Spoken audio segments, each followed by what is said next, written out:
Urdu news के साथ मैं हूँ ज़िशान नियाज़ और इस वक्त मैं मौजूद हूँ पाकिस्तान के तारीख़ी शहर मुल्तान के घंटा घर के बाहर, जिसे 18वीं सदी में तामीर किया गया और फिर उसके बाद मुख्तलिफ सरगर्मियों के लिए इस्तेमाल होता रहा।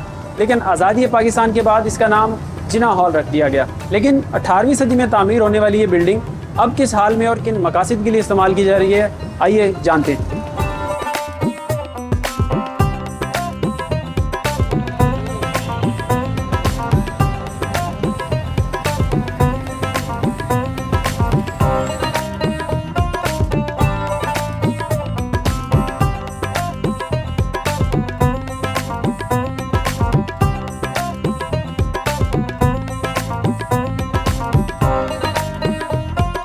I'm visiting Multan for the first time.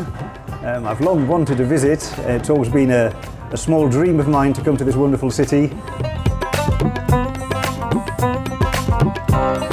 This is our first day here. We arrived late last night and we're busy exploring some fabulous monuments during the course of today.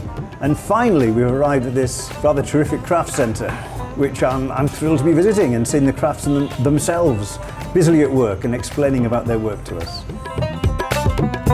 मैंने तो वैसे मुल्तान की इस ब्लू पॉटरी वगैरह या इस तरह की चीज़ों को बारे में सुना था, लेकिन इनको देखकर बड़ी खुशी हुई। इनका एक्सपीरियंस भी अच्छा गुजरा।